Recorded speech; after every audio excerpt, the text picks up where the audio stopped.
আজকে আমার কাছে আছে প্রাণের বর্তমানে সবচেয়ে জনপ্রিয় দুইটা ড্রিঙ্ক। একটা হচ্ছে প্রাণের কুলফি মিল্ক ড্রিঙ্ক যেটা আছে, আর একটা হচ্ছে বাদামের যে মিল্ক ড্রিঙ্কটা আছে। সো আজকে আমরা এই দুটো ট্রাই করব এবং রিভিউ দেব, এবং আমি যেহেতু ফিটনেস নিয়ে ভিডিও বানাই, এইটার ভালো খারাপ দিক কিন্তু আজকের ভিডিওতে শেয়ার করব। ওকে, ফার্স্টে কোনটা ট্রাই করব? I would like to drink kulfi first. So প্রত্যেকটা ড্রিঙ্ক ড্রিঙ্ক করার আগে কি করতে হয়? একটু ঝাঁকাই নিতে হয়। Let's drink it. হ্যাঁ, এটার মধ্যে যে কুলফির যে ফ্লেভারটা আছে ওইটা যে ইউজ করছে সেটা কিন্তু বোঝা যাইতেছে। টেস্টের ব্যাপারে যদি বলি 10-এ 5 দেওয়া যায়। এটা তো গেল, ওইটাকে ট্রাই করি। এটা খাওয়ার আগে পানি খেয়ে নেওয়া একটু জরুরি, কারণ আমি যেহেতু এইটা আগে ট্রাই করছি, সো এটার টেস্ট রিসেট করার জন্য হলেও আমার একটু পানি খেয়ে নিতে হবে।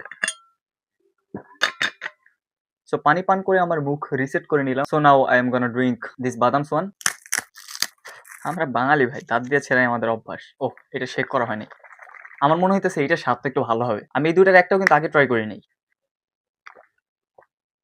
ব্রো, কি বানাইছে এটা? এটার মধ্যে একটা কেমিক্যাল একটা ওষুধ কিরকম জানি একটা স্বাদ পাইতেছি। So, আমার মনে হয় না এটা কারো কাছে ভালো লাগতে পারে। কুলফিটা তো মোটামুটি 10-এ 5 পাইছে, এটা 10-এ 2 ও পাবে না। চেষ্টা করে যেহেতু আপনারা একবার ট্রাই করে দেখতে পারেন যে আমার কথা সত্য না মিথ্যা। 26 তারিখ 10 মাস 2026 ডেট আছে। সো মেয়াদ উত্তীর্ণ কিছু না। আমার রেটিংও তো মোটামুটি দিয়ে দিছি। এটা পাবে 10-এ 5, এটা পাবে 10-এ 2 টেস্টের দিক দিয়ে। সো এখন কাহিনী হইছে, আমরা এই ড্রিঙ্কগুলোর যে পুষ্টি উপাদান আছে সেগুলো দেখবো, কত গ্রাম প্রোটিন আছে বা কতটুকু ক্যালোরি, এটাকে আমাদের নিয়মিত খাওয়া উচিত হবে কিনা। সো এগুলো নিয়ে একটু আলাপ আলোচনা করবো। এখানে 100 মিলির নিউট্রিশন ফ্যাক্টস দেওয়া আছে। আচ্ছা, সুগারের ব্যাপারটা দেখেন, 7 গ্রাম করে সুগার আছে পার 100 গ্রামে, মানে প্রত্যেকটা কন্টেইনারে সুগার থাকতেছে 14 গ্রাম। সো 14 গ্রাম সুগারে কতটুকু চিনি হয় আমি একটু পরে আপনাদেরকে দেখাইতেছি। আর এখানে প্রোটিন আছে হইছে 2.5 গ্রাম পার 100 গ্রামে, তার মানে 5 গ্রাম প্রোটিন আছে পুরা বক্সে। এই দুইটার মধ্যে টোটাল 10 গ্রাম প্রোটিন, দুইটার মধ্যে টোটাল 28 গ্রাম সুগার, এন্ড দুইটার মধ্যে টোটাল ক্যালোরি আছে প্রায় 162 কতটুকু ক্যালোরি হয়? প্রায় 324 ক্যালোরির মতো হয়। এইগুলো তো খাওয়ার জন্য আমি কখনো আপনাদেরকে সাজেস্ট করব না। অনেকের অনেক সময় একটু সুইট কিছু খাইতে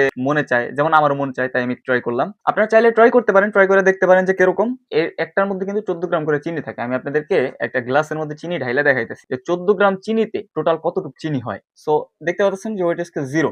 আমরা এখন এটার মধ্যে সুগার ঢালবো। 14 গ্রাম চিনিতে কতটুকু হয় আপনাদেরকে দেখাইতেছি। সো এতটুক চিনি থাকতেছে জাস্ট একটার মধ্যে। এগুলো যদি নিয়মিত খাইতে থাকেন, আপনারা মনে করেন ডায়াবেটিস নিশ্চিত। আজকে ভিডিওটা বানানোর মেইন উদ্দেশ্য এগুলো না যে এগুলোকে ব্র্যাগিং করা, এগুলো ভালো না খারাপ সেগুলো নিয়ে কথাবার্তা বলা। আমি জাস্ট ভিডিওটা বানাইতে গেছিলাম এটা কেমন, স্বাদ কেমন, তারপর নিউট্রিশন ফ্যাক্ট পরে আমি দেখলাম যে এগুলোর মধ্যে যে পরিমাণে চিনি ব্যবহার করা, এগুলো কারোর জন্য আর কি হেলদি না। আরেকটা যে ব্যাপার, এগুলোর মধ্যে স্যাচুরেটেড ফ্যাট থেকে অনেক পরিমাণে ক্যালোরি আসে কিন্তু এটার মধ্যে, সেটা কিন্তু মোটামুটি আনহেলদি। তারপর আপনাদের যদি কারো অনেক চুলকানি থাকে যে খাইতে ইচ্ছা করে, একটা দুটো ট্রাই করে দেখতে পারেন কেমন লাগে, বাট এগুলো কিন্তু নিয়মিত কখনোই খাওয়া উচিত না। তো নতুন একটা ড্রিঙ্ক ট্রাই করার ইচ্ছা ছিল, ট্রাই করলাম, আপনাদের সাথে শেয়ার করলাম। সো আজকের মতো এতটাই। দেখা হচ্ছে আগামী কোনো ভিডিওতে। Eat healthy, be healthy, and be yourself.